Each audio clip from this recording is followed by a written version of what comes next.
तुम्हें पता है Indore cleanest city of India है। यहाँ सरकार ने सख्त मना किया है कि तुम चिप्स खा के रोड पे पैकेट नहीं फेंक सकते। तो लोगों ने पैकेट खा के रोड पे चिप्स फेंकना चालू कर दिया। और इंदौर क्लीनेस्ट से ये पता किसने लगाया है? क्योंकि ऐसे तो किसी के दिमाग में नहीं आ सकता कि इंदौर में कूड़ा कितना होगा। तो अगर अभी तक तुम्हें समझ नहीं आया तो मैं इंदौर से हूँ। हाँ, ऐसे फालतू में तो किसी को शौक होगा नहीं कि चलो यार इंदौर की बेइज्जती करते हैं, और सिर्फ इंदौर की करेंगे। मन्नू, इस बार अहमदाबाद को बीच में मत लाना। इंदौर में कोई कुछ करता ही नहीं कि भाई गंदा हो जाएगा। तो वहाँ पे सब लोग सुबह उठ के ताला लगा देते हैं और दूसरी सिटीज चले जाते हैं कचरा करना। तुम अभी जाके देखोगे इंदौर पे ताला लगा हुआ रहेगा। यहाँ तुम किसी का गला काट दो कोई दिक्कत नहीं, लेकिन काटने के बाद उसे गीले कचरे और सूखे कचरे में ध्यान से डालना। 400 लोगों को टपका दिया, 300 बच्चों को उठवाया, 5 बवासीर वाले अंकलों को पिटवाया। आज तक मुझे कोई पकड़ नहीं पाया, तुमने कैसे पकड़ा?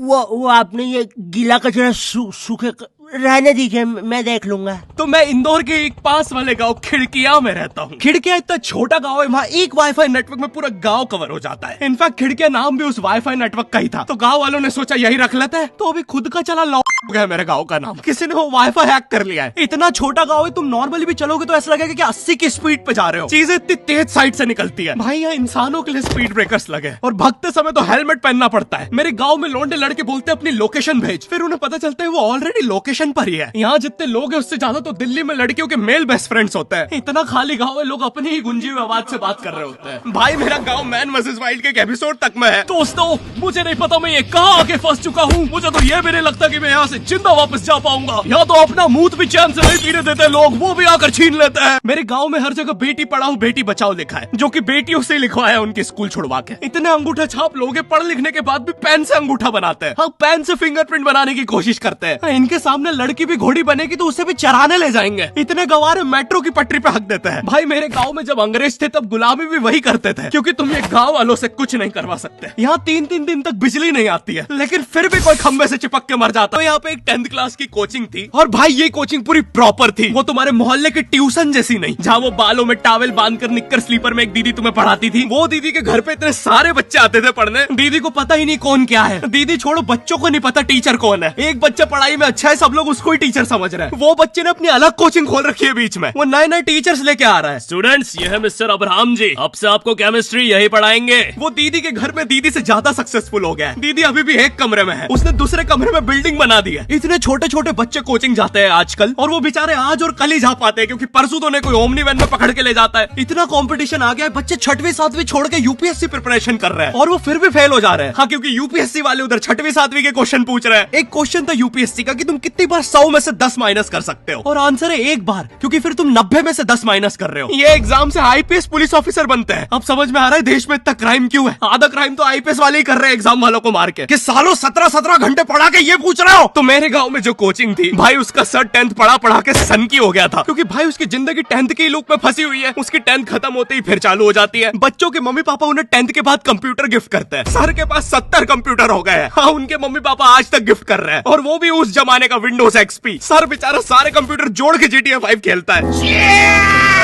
सर इतना 10th क्लास में है, वो कोचिंग के बाद अपनी ही कोचिंग की लड़कियों के सामने बाइक से स्टंट मार रहा होता है। देख कोमल, राज ने तो सबको पीठ पे कुत्ते मारे हैं, तू कोई नई नहीं है। शबाक, पीठ पे कुत्ते मारने वाला राज।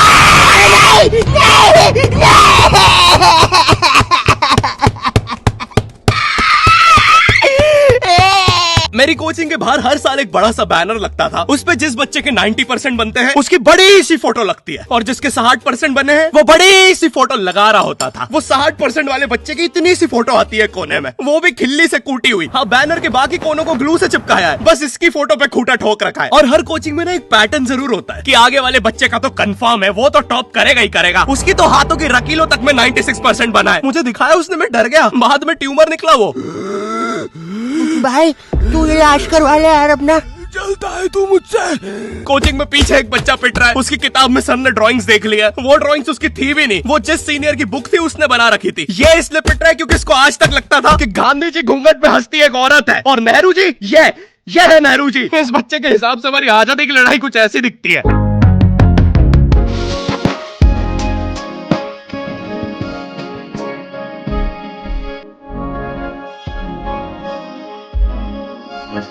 फिर आते हैं हमारे बोर्ड एग्जाम्स। बोर्ड एग्जाम्स मिलते हैं हमें डिफरेंट सेंटर। प्राइवेट स्कूल के बच्चे जाते हैं गवर्नमेंट स्कूल में और गवर्नमेंट स्कूल के बच्चे जाते हैं प्राइवेट स्कूल में।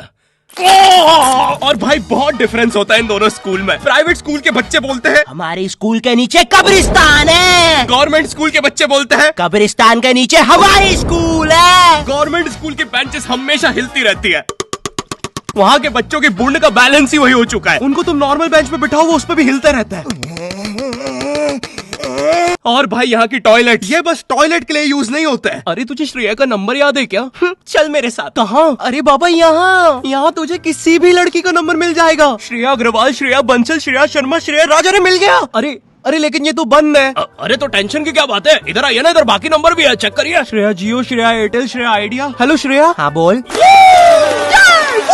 और बोर्ड एग्जाम से वो एक सरप्राइज इन्विजिलेटर चेकिंग होती है ना, जिसमें एक टीचर्स का ग्रुप बीच एग्जाम में रैंडमली आके तुम्हारी चेकिंग करने लग जाता है। एकदम से 5 लोग मिलिट्री की तरह अंदर घुसते हैं, पूरी क्लास में स्मोक कर दिया है। एक तो अंडर कवर बच्चा बन के ही बैठा था पीछे। मैं यहाँ 15 मिनट से उससे ही क्वेश्चन पूछ रहा हूँ। मेरा ना इनसे बस एक क्वेश्चन है, भाई आराम से भी आ जाओगे तो क्या दिक्कत है? तुम्हें चीटिंग ही पकड़नी है ना, अंदर दाऊद थोड़ी ना बैठा है। इतना सीरियस चेकिंग कर रहे हैं, जेब चेक कर रहे हैं, जूते उतरवा रहे हैं, कुत्ता लाके ड्रग टेस्ट से चालू कर दिया। और गवर्नमेंट स्कूल के बच्चे इतने हरामी, वो लोग भी चीटिंग में नहीं ड्रग टेस्ट में फंस रहे हैं। कुछ भी हुए जा रहा है, पीछे दाऊद मिल गया है उनको। हाँ वो 10th क्लास ओपन से कोई भी करने आ जाता है। करनी होगी दाऊद को 10th, मुझे क्या पता, अनपढ़ गैंगस्टर अच्छा लगेगा क्या? और बोर्ड्स के रिजल्ट के टाइम पे हमेशा एक गरीब बच्चा न्यूज पे छाया रहता है, हाँ जिसने स्ट्रीट लाइट के नीचे पड़ के फिर से टॉप कर दिया है। एक तो साले ये गरीब बच्चों का ना अलग कंपटीशन चल रहा है। ये साले हर साल गरीबी में टॉप करने का नया रिकॉर्ड बनाते जा रहे हैं। इस बच्चे ने स्ट्रीट लाइट के नीचे पड़ के टॉप कर दिया है, इस बच्चे ने तो पत्थर की चिंगारी में पड़ के टॉप कर दिया है, जब बिजली चमकी थी तब जल्दी से पड़ के टॉप कर दिया है, जुगनू की जगमगाती जुगनी में टॉप कर दिया है, गरीब की आंखों में आई उम्मीद की रोशनी में टॉप कर दिया है। अरे भाई जब इतने गरीब हो तो एग्जाम का फॉर्म भरने के पैसे कहाँ?